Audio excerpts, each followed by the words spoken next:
और सभी बहनों, सभी माताओं और सभी युवा साथियों को ब्लॉग में तुम्हारा स्वागत है। आज हम जिस जगह पर रहते हैं, जहाँ पर हमारा समाज है या जहाँ हमारा गांव बसा है, जिस मिट्टी में हमारा मकान है, उस भूमि को हम जन्मभूमि, कर्म भूमि या हमारी देवी के रूप में मानते हैं। तो यह भूमि हमारी मातृभूमि है। इस मातृभूमि से हमें जीवन मिला। इस मातृभूमि के जो अन्न उत्पादन होते हैं वो उर्वरक शक्ति हमको खाने में काम आते हैं। इस मिट्टी का पानी पीने में आता है। इस मिट्टी से हमारा समाज से क्या रिश्ता है, हमारी जो पूर्वजों का क्या नाता है। तो इस मिट्टी को कम से कम सम्मान देना चाहिए। यह मिट्टी गौरवशाली मिट्टी है। हम जिस मिट्टी में रहते हैं वह पूज्यजनक या पूजने वाली भूमि है। हम कई सदियों से, कई युगों से, सतयुगों से यह भूमि देवताओं की भूमि कही जाती है। यत्र नार्यस्ते रमन्ते तत्र देवता, यत्र नार्यस्ते पूज्यते रमन्ते तत्र देवता। जहाँ पर नारियों का मान सम्मान और नारियों का पालन होता है या माता पिताओं के वचनों का पालन होता है, जहाँ गुरुओं से शिक्षा ग्रहण की जाती है, वहाँ देवताओं का निवास होता है। यही जन्मभूमि है। यहाँ पर हम माता पिता को भगवान का दर्जा यानी माता पिता के पैर छुए जाते हैं। माता पिता के चरणों में शीश झुकाकर पुष्प के द्वारा उनका आशीर्वाद लिया जाता है और गुरुओं के द्वारा मान सम्मान किया जाता है। वो गुरु के चरणों में शीश झुकाकर उनसे ज्ञान प्राप्त किया जाता है। तो गुरु भी बड़े संघर्ष और बड़े विद्वान रहे हैं। गुरु भी जिस प्रकार भिन्न भिन्न नदियाँ भिन्न भिन्न मार्गों में निकलकर अंत में समुद्र की ओर समाहित है, वैसे भिन्न भिन्न प्रकार के लोग अपना अपना कर्म करके या अपना अपना काम करके अंत में उसी भगवान को पूजते हैं, जहाँ पर माता पिता और गुरु और सभी सृष्टि का सम्मान होता है। तो इस भारत भूमि में कई सारी ऐसी चीज़ें हैं। यहाँ की मैदानी इलाके, यहाँ की नदियाँ कल कल कहते हुए बहती है। यहाँ की पशु पक्षी, यहाँ के जीव जंतु, यहाँ के आकाशीय दृश्य, यहाँ के पर्यटक दृश्य, यहाँ को सूर्य को गंगा जल चढ़ाकर जो है पूजा जाता है और सम्मान किया जाता है। यहाँ पर कई सारी माताओं ने जन्म लिया।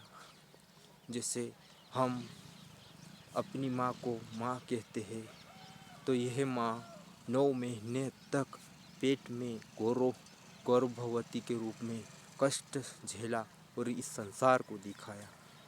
और जिस पिता ने कष्ट उठाकर बेटा कहा, जिस गुरु ने बड़ा कष्ट झेलकर शिक्षा दी, ऐसे गुरुओं का मान सम्मान करना चाहिए।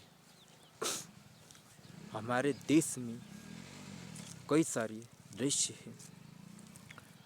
यहाँ पर विश्व के देशों से अलग हमारी संस्कृति है, हमारे रीति रिवाज है, हमारी भाषा शैली है, हमारी कला है, हमारे आविष्कार है, हमारे कोई सारे देवी देवता से संबंधित ग्रंथ है, हमारे कोई सारे बड़े बड़े वीर जवानों, राजा वीरगानियाँ हुए, कई सारे इतिहास के पन्नों में देखा जाता है। तो भाइयों, इस जन्मभूमि में अनेक माताओं ने इसे जन्म लिया। जैसे गुजरात में पावागढ़ पर्वत पर महाकाली का निवास है, जहाँ पर रात दिन आरती होती है। सुबह 7 बजे से लेकर शाम तक आरती करते हैं। काफ़ी श्रद्धालु आते हैं और माँ के वंदन करते हैं, उसकी शीश झुकाते हैं। दशामा जो भी गुजरात में है, और आदिवासी कुल देवी जो देव मोगरा के नाम से पूजा जाता है, यह भी एक गुजरात में है। और एक बिजासन माता जो बड़वानी ज़िले में जो है महाराष्ट्र बॉर्डर पर है। और महाराष्ट्र में सप्तशृंगी माता जो काफ़ी प्रसिद्ध है। और नदियों में जैसे गंगा, यमुना, सरस्वती, ब्रह्मपुत्र, नर्मदा, कई सारी ऐसी नदी है जिसको भगवान के दर्जे के रूप में स्नान करते हैं और लोग पूजते रहते हैं।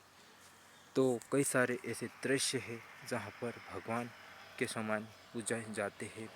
ऐसी कई सारी माताएं हैं, ज्ञान की देवी सरस्वती, धन की देवी लक्ष्मी और सीता माता, राधा माता, कई सारी जो है माताएं ने अपना रूप इस धरती पर जो है आकर्षित किया। और आज भी समाज, आज भी हमारा लोग पूजते हैं और उनको सम्मान देते हैं। तो ऐसा है हमारा एक गांव और हमारा देश। तो यहाँ पर कई सारी माताओं ने जैसे योगदान दिया। कई सारी रानियाँ ने भी अपनी राजपाट संभाला, जैसे लोक माता अहिल्या देवी, झांसी की रानी, गोंडवाना की रानी दुर्गावती, झलकारी बाई, कई सारे ऐसे महान राजा हुए जो देवताओं के समान है। जैसे सम्राट अशोक देवताओं के प्रिय राजा कहे जाते हैं, जो देवताओं के समान माने जाते हैं। उन्होंने भी अपने शासन काल में देवताओं का मान सम्मान किया, गुरुओं का मान सम्मान किया, जनता का सम्मान किया, इस संस्कृति का सम्मान किया। सभी इस देश में के वासी है। समाज में ऐसे कई सारे देखने के लिए अर्जित है। तो भाइयों, हम बुद्धिमत्ता वाले लोग हैं। एक जानवर या कुत्ता वो भी समझदार होता है। तो हमें तो अपने समाज में व्यक्ति की दिमागदारी है, अपने में कुछ करने की कला है तो अपन करते रहे। इसलिए सारे दोस्तों से निवेदन है कि इस मिट्टी में जिस मिट्टी में हमने जल पिया, पानी पिया, खाया, कूदा, खेला, बचपन गुजारा, यहाँ पे कोई सारे नदियों जैसे पर्यटक स्थल देखा, कोई अनुभव हुआ, यहाँ से हमारी भाषा शैली, यहाँ से हमारा जीवन गुजरा, कोई सारे हमारे लोग गुजरे, तो इसे सम्मान करना चाहिए और सम्मान भी देना ज़रूरी है। इसलिए मैं इस ब्लॉग के माध्यम से अपने विचारों को समाप्त करता हूँ। और इस ब्लॉग में हमारा सभी शिक्षा के ऊपर बनाया गया है।